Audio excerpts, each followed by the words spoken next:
sandwich chain is going viral for an interesting Easter menu item. Check this out. This story is going to kick off today's trending stories. These are our hot topics brought to you by Walton Art Center. Subway has a new Easter-themed sandwich, but not everyone is excited about it. The chain is teaming up with Cadbury for a limited edition chocolate sandwich, which features the famous cream egg. The bizarre concoction will be given away for free today, Good Friday, at select Subway restaurants in the United Kingdom. Jackie, would you try? No. Didn't get a chance to ask the question. No. I've actually never had a Cadbury egg before. You know what? I think we should do that. But, you know, I'm a big fan. Is there meat on this sandwich, or it's just bread and chocolate? That's a good question. I can maybe jive with that, but I feel like I see meat and cheese and chocolate. And caramel. Oh, the way my stomach just flipped. All the things. I would try it. Not for me, but for somebody. For somebody. Yeah, for That's sure. Right. That's right. Well, with a roll of a dice, an election has been decided in a small town.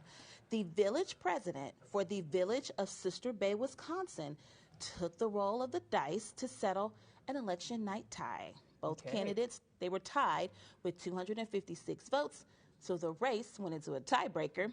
One candidate rolled a 6, the other a 2. Oh. They both agreed to abide by this outcome, and I'm just going to put this out there. This is how we should settle all tiebreakers and disputes. Oh, that is... Because you can't accuse anybody of cheating. I mean, you can load your dice, but don't ask me how I know. But a roll of the dice just seems very simple. If we're arguing over something, let's just roll the, dice to decide the outcome. Leave it to chance, right? That's interesting. I bet that's in their city bylaws there, that's the way they would decide an election. Just roll the dice, and we'll see who wins there. I like that. Check it out. Here are a few things new to streaming this weekend. Tiny Beautiful Things is based on the book by Cheryl Strayed. In the series, Katherine Hahn plays Claire, a writer who agrees to take on an advice column where she writes beautiful, heartfelt responses to people's problems, incorporating her own life experiences. And all the while, Claire's real life is messy, and she could use some advice herself. Now, the author also had an online advice column called Dear Sugar, which was her pen name. It's now a popular podcast. She wrote Tiny Beautiful Things, the book, and compiled some of the letters and responses to Dear Sugar. Tiny Beautiful Things premieres today over on Hulu. I don't know if y'all remember, but Tiny Beautiful Things was playing at Theater Squared last year. That's right. I went to see it. I was a blubbery mess. You think the same for people who watch this? Yes, absolutely. It was beautifully done.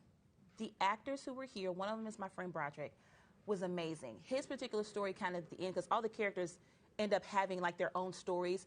His was about a grieving parent, and I mean, I was like in the fetal position crying. Yeah. It was so good. So I am intrigued with this particular series. So Queen Charles's wife officially being identified as Queen Camilla. Okay. Buckingham Palace using the title on invitation for King Charles's coronation, which is going to be happening on May the 6th. Up until now, Camilla had been referred to as Queen Consort, so she'll be giving equal billing on the more than 2,000 invitations being sent out. Jason, I know ours is on the way. Right. You can expect celebrity guests in attendance at the coronation. That includes President Biden and First Lady Jill Biden. Yeah.